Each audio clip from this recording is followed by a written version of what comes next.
Hi, I'm Rachel, and this is my Would You Read It Challenge video for February 2024. The Would You Read It Challenge was started by Et2 Brody, and I'll leave attribution links down below. The point of this meme was to read the first sentence of a series of books that you pick for whatever reason, and then ask your audience if they'd want to continue with the book. I thought that one sentence wasn't enough, so I decided to do the first few paragraphs of the books I have in contention, and I have been going through old ballots of the BookTube Prize.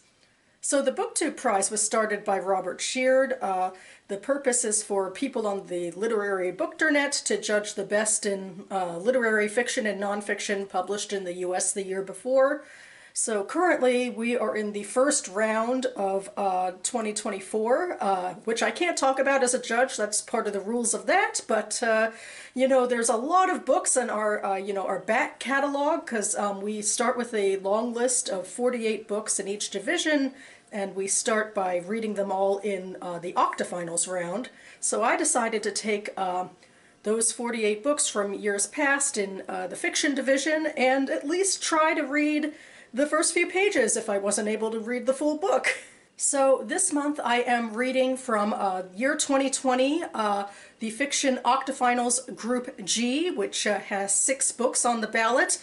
I have read 2 of them previously, not for the actual prize, just for myself. It'll be fun to revisit them and also compare them to the 4 books I haven't read. So I'm just going to go ahead and read these few paragraphs and then share the book and then share my thoughts. So without further ado, let's get into it. Starting with book number 1. We call them bunnies because that is what they call each other. Seriously, bunny. For example, "Hi, Bunny. Hi, Bunny. What did you do last night, Bunny? I hung out with you, Bunny. Remember, Bunny? That's right, Bunny. You hung out with me, and it was the best time I ever had. Bunny, I love you. I love you, Bunny." And then they hug each other so hard I think their chests are going to implode. I would even secretly hope for it from where I sat, leaned in on the opposite corner of the lecture hall, department lounge, auditorium, bearing witness to 4 grown women, my academic peers, cooingly strangle each other hello, or goodbye, or just because "You're so amazing, Bunny." How fiercely they gripped each other's pink and white bodies, forming a hot little circle of such rib-crushing love and understanding it took my breath away. And then the nuzzling of ski-jump noses, peach-fuzzy cheeks, temples pressed against temples in a way that made me think of the labial rubbing of the bonobo, or the telepathy of beautiful murderous children in horror films. All 8 of their eyes shut tight, as if this collective asphyxiation were a kind of religious bliss. All 4 of their glossy mouths making squealing sounds of monstrous love that hurt my face. I love you, Bunny. And that was from Bunny by Mona Awad. Book 2. The Incident. Miracle Creek, Virginia. Tuesday, August 26, 2008. My husband asked me to lie. Not a big lie. He probably didn't even consider it a lie, and neither did I at first. It was such a small thing, what he wanted. The police had just released the protesters, and while he stepped out to make sure they weren't coming back, I was to sit in his chair, cover for him, the way co-workers do as a matter of course, the way we ourselves used to at the grocery store while I ate or he smoked. But as I took a seat, I bumped against his desk, and the certificate above it went slightly crooked, as if to remind me that this wasn't a regular business, that there was a reason he'd never left me in charge before. Pack reached over me to straighten the frame, his eyes on the English lettering. Pack U, Miracle Submarine, LLC, Certified Hyperbaric Technician. He said, eyes still on the certificate, as if talking to it, not me. Everything's done. The patients are sealed in. The oxygen's on. You just have to sit here. He looked at me. That's it. And that was from Miracle Creek by Angie Kim. Book 3. August. Sophia, sandals off, was standing at the water's edge. The bay snuck up to swallow her toes, gray salt water over bright skin. "Don't go out any further," Aliona said. The water receded, Aliona could see, under her sister's feet. the pebbles breaking the curves of Sophia's arches, the sweep of grit left by little waves.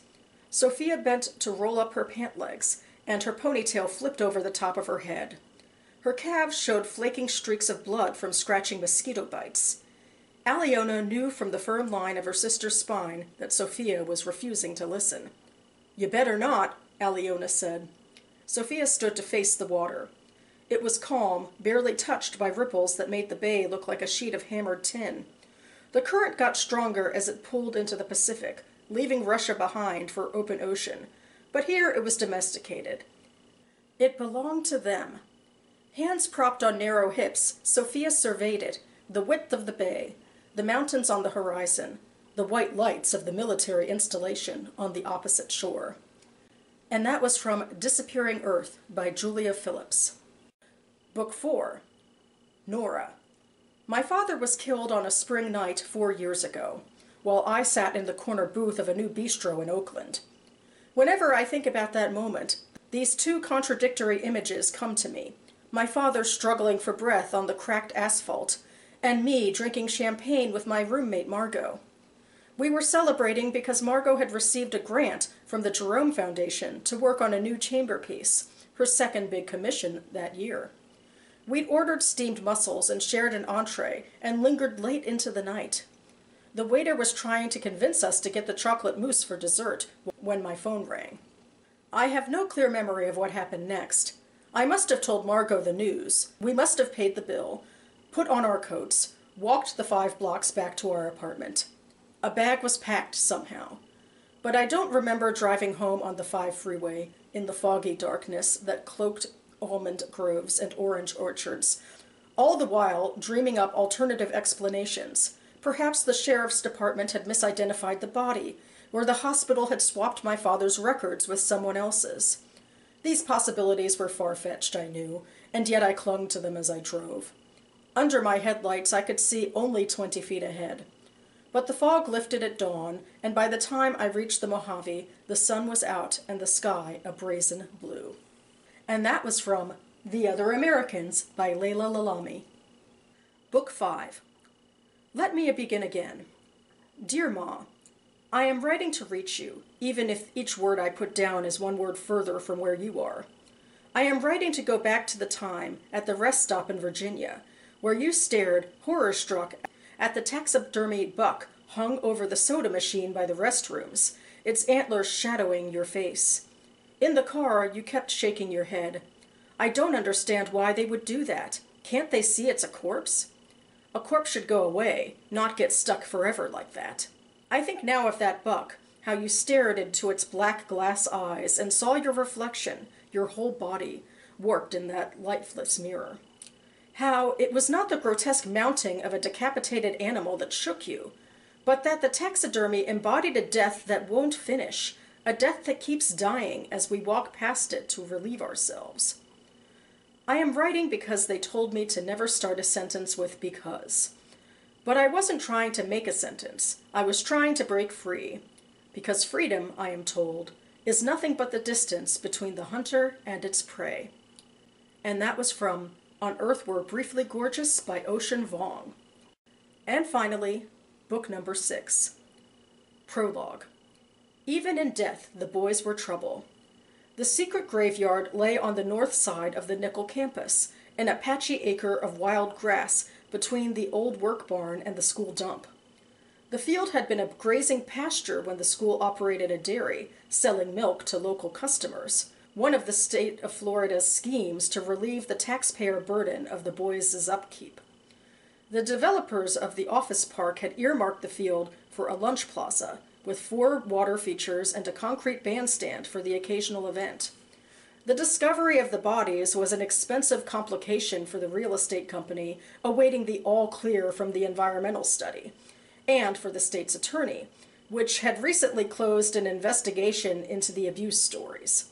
Now they had to start a new inquiry, establish the identities of the deceased and the manner of death, and there was no telling when the whole damned place could be razed, cleared, and neatly erased from history, which everyone agreed was long overdue. And that was from The Nickel Boys by Colson Whitehead. Okay, well, I guess I'll start with the two books I have read. One of them I own physically. It is The Other Americans by Layla Lalami, which I got a few years ago at the National Book Fest put on by the Library of Congress, and I got it signed by the author. And I remember enjoying this book, but it has been a couple of years, and in that vein, I don't remember it incredibly clearly, so I feel like it's a book I enjoyed at the time, but didn't necessarily, make a huge impression on me. Although rereading those few paragraphs, I could see how that could draw you in, because even without knowing the characters that well, everybody can relate to the idea of someone you love suddenly dying and having to sort of, hustle to get home and, the denial of what's happening and all of that. So it's these external circumstances that, bring a person's interest and empathy into the story. So I feel like that was well done.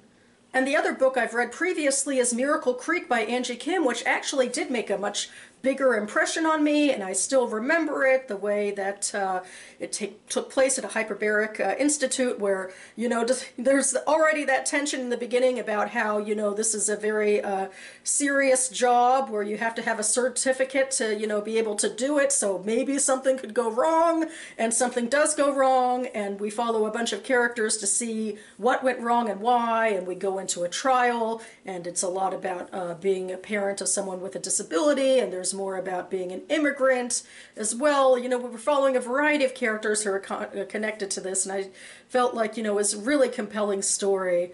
And the thing I'm mostly thinking about right now is why I haven't picked up Angie Kim's new novel yet, which came out last year, and, I feel like, Miracle Creek might have been one of my favorite books of the year I read it, so why aren't I going on to her next book? And part of it I do think is because, even Miracle Creek is a little bit of a mystery thriller, which usually is beyond my comfort zone, so that might be keeping me away from her book too, but it might not be a good enough reason.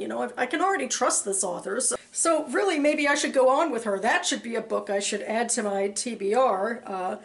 Otherwise, sometimes I like to question myself with the books I haven't read based on what I've read of them, which book I would add to my TBR if I had the time. That's my defensive justification about how much I have to read on my docket. But anyway, when it comes to Bunny by Mona Awad, the thing that mostly sticks out to me is the name Bunny, because I just read Mobility by Lydia Kiesling with the main character was named Bunny, and I really liked that book. But otherwise, actually, this beginning kind of annoys me. This narrator isn't all that likable, I think. I mean, it's such hyperbolic language about these four women and how they interact, and this reaction to the women just seems over the top and mean-spirited, so I just can't help but not like this narrator off the bat, and I feel like it's not really the best choice to start a novel, but, who knows, maybe it ultimately gets a little better, but that's, my first impression.